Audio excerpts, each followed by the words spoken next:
Olá, turma! Vamos para mais uma aulinha de ciências. Iremos tratar hoje sobre ecossistemas. Isso mesmo, o local onde abriga espécies de seres vivos e seres não vivos. Vejam bem aqui essa floresta, onde há dois elementos vivos, bem nítidos, que são os tucanos, e as plantas no qual eles estão se abrigando. Então, nesse ecossistema, nós temos também o ar, que não é possível a gente ver, mas que ele está lá. Nós temos também o solo e nós temos outros elementos não vivos que fazem parte dele. E é disso que nós iremos tratar na aulinha de hoje. Então, o que é um ecossistema? É o conjunto formado pelos elementos vivos e os elementos não vivos de um local, tá?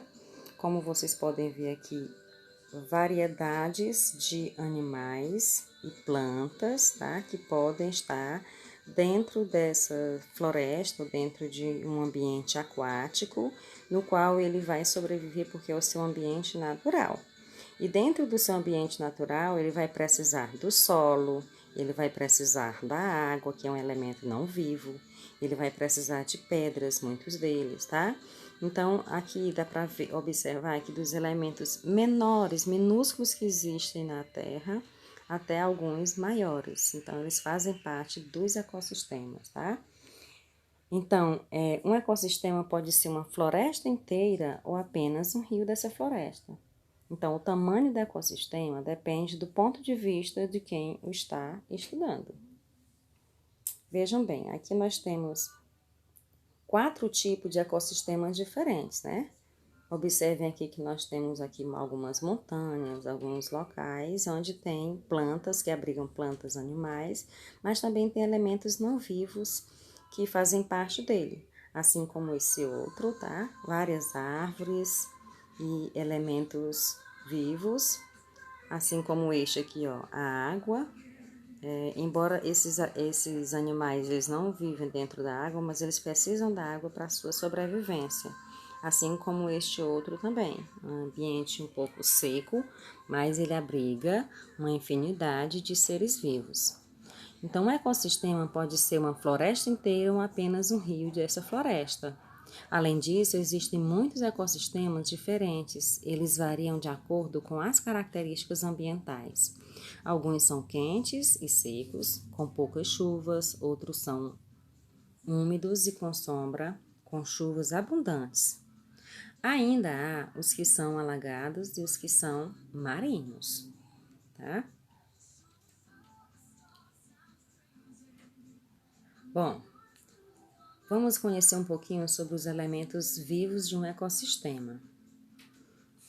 Em um ecossistema podem existir os seguintes elementos vivos: as plantas, os animais, os demais seres vivos, né? Por menor que seja, por exemplo, uma minhoca, uma formiga, uma joaninha, mas eles estão lá. Eles são seres vivos e fazem parte do ecossistema. Os fungos, as bactérias, alguns protozoários, tá? Algumas algas fazem parte dos ecossistemas e são elementos vivos. Vamos ver agora alguns elementos não vivos que possuem nos ecossistemas. Bom, o solo, que é a terra, ele é um elemento não vivo, mas que os seres vivos precisam dele para a sua sobrevivência. A água, o ar e a luz, eles são fundamentais para a vida dos seres vivos. Apesar de eles não serem elementos vivos, mas eles estão fornecendo o que os seres vivos precisam, tá? Então, vamos ver alguns exemplos de ecossistemas. Uma planta constitui um ecossistema? Sim, claro que sim. Uma planta, por exemplo, de um vaso, nós temos ali ela que é um ser vivo, que pode abrigar uma joaninha, por exemplo, alguma espécie de formiga pode estar lá dentro do seu vaso, né? E eles precisam de elementos não vivos, como a terra, como a água, como um vaso para colocar lá ele para sobreviver, tá?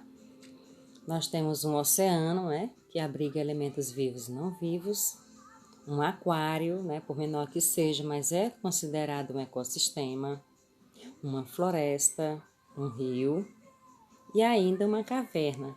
Já pensou o que existe dentro de uma caverna? existem muitos morcegos por lá, né? Apesar de ser um ambiente frio e escuro, mas é um local onde alguns seres vivos precisam e se adaptam a esse ambiente para sobreviver. Aqui nós temos o exemplo de ecossistema de um rio, que é um ecossistema bastante rico, tá? Onde tem aqui na sua superfície, ó, uma patinha com seus filhotes, que são elementos vivos, sapo, essas vitórias régias, tá? Algumas plantas aqui, os aguapés, olha só o caramujo em cima de uma pedra. E vários outros animais que vivem nesse ambiente aqui, tá? Assim como nas profundezas da água tem as algas, e nós temos os peixes também que precisam desse ambiente para sua sobrevivência. Olha só os elementos não vivos. A terra, né, que é o solo. Nós temos a água, nós temos o ar, as pedras, aqui onde alguns animais podem precisar delas para ficar lá, tá? Então, tem alguns elementos vivos e não vivos no qual você pode estar descrevendo, tá bom?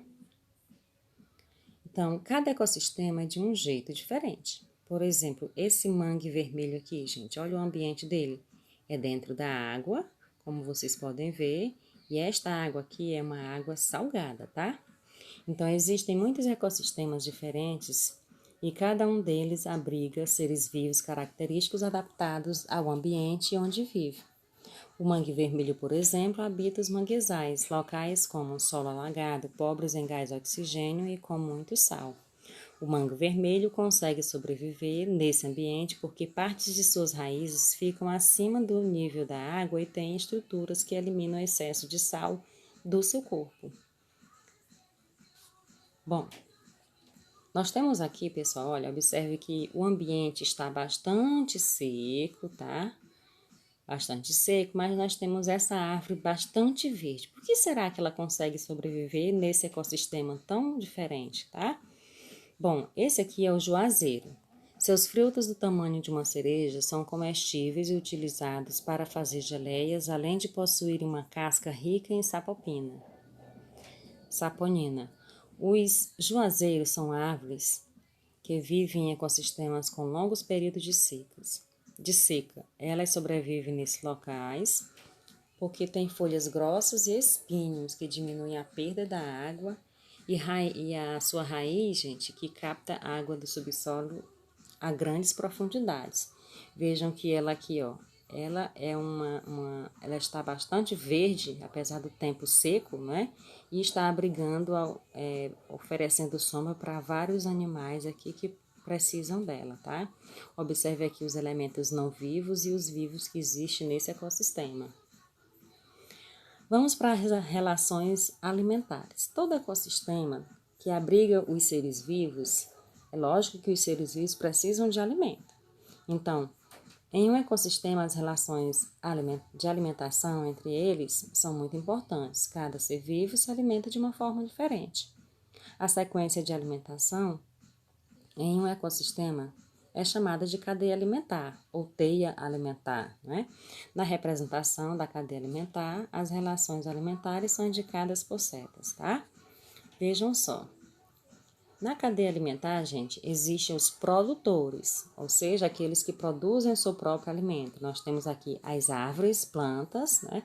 Que são elas que produzem o seu alimento, tá? São elas também que vão servir de alimento para outros seres vivos. Então, na cadeia alimentar, todos os produtores todas as plantas são chamadas de produtores porque produzem o seu alimento, tá? Nós temos também os que chamamos de consumidores. Vejam só a plantinha aqui, ó, ela produziu o seu próprio alimento, mas vai servir de alimento para outros seres vivos. No caso aqui dessa borboleta, que vai ser um consumidor primário, o sapo que vai comer a borboleta é o consumidor secundário, a cobra que vai comer o sapo é um consumidor terciário. Então, o que é consumidor na realidade?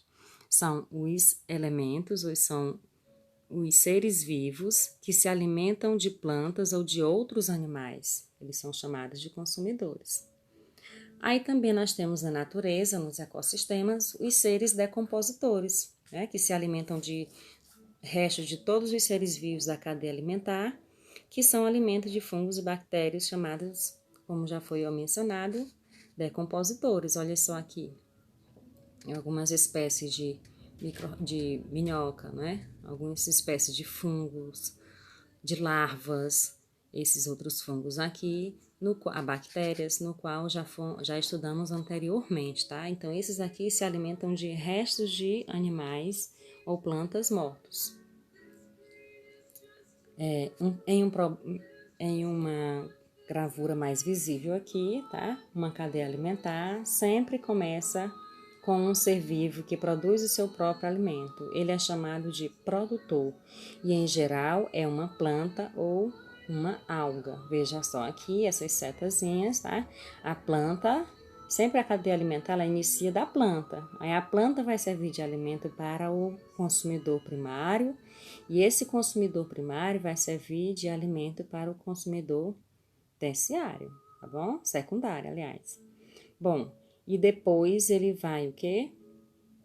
Servir de alimento para fungos e bactérias, que são os decompositores. Então, o produtor serve de alimento para outro ser vivo, como o caramujo. Este, por sua vez, pode servir de alimento para outro animal, como o tuiuiu, que é esta ave aqui, tá? Essa ave. Os animais são sempre consumidores, alimentando-se de plantas ou de outros animais. Esses aqui, como mostra aqui na imagem, são os seres decompositores. Então, quando outros seres maiores morrem, os restos de todos os seres vivos da cadeia alimentar são alimento para esses animais aqui, ó, esses seres vivos, né, que são os fungos e as bactérias, que, como já foi falado, são os seres decompositores. Fluxo de energia. O Sol é a principal fonte de energia para os ecossistemas. Os produtores utilizam essa energia para produzir seu próprio alimento, que é parte da energia que os produtos acumulam, que é utilizada para seu crescimento e desenvolvimento. Então, quando um consumidor se alimenta de uma planta, aproveita apenas parte da energia. Se esse animal servir de alimento para outro, este também receberá uma quantidade menor de energia. Assim, a quantidade de energia diminui ao longo das cadeias alimentares. Vejam só aqui nesses exemplos, né? A cadeia alimentar, onde todos aqui, ó, observe, todos esses seres vivos aqui, eles vão depender da energia do Sol. Então, quem recebe a maior quantidade de energia do solar? O ser produtor, que é a planta. E logo vai enfraquecendo mais, recebendo menor quantidade de sol, até chegar aos seres decompositores, certo? Olha só no exemplo aqui. O caminho da energia ao longo das cadeias alimentares, como já foi falado, é o fluxo, chamado fluxo de energia. Aqui a energia é captada pelas plantas, né? Que a energia gasta, ó, maior quantidade, aqui essa seta mais grossa, né? À medida que vai passando para outros seres consumidores, a seta vai ficando bem mais fininha, observem. Isso quer dizer o quê? Que o fluxo de energia ocorre em uma única direção nas cadeias alimentares, e a espessura dessa seta indica a quantidade de energia gasta e transferida. Tá bom? Até a nossa próxima aulinha. Gostaram? Aprenderam alguma coisa? Então a gente se encontra na próxima aula. Olha só aqui um ambientezinho de ecossistema, tá? Um aquário onde tem alguns elementos. Então procure saber quais são os seres que compõem vivos e não vivos que compõem esse ecossistema aqui e descubra e vamos lá para a nossa atividade proposta para a nossa aula de hoje. Até mais!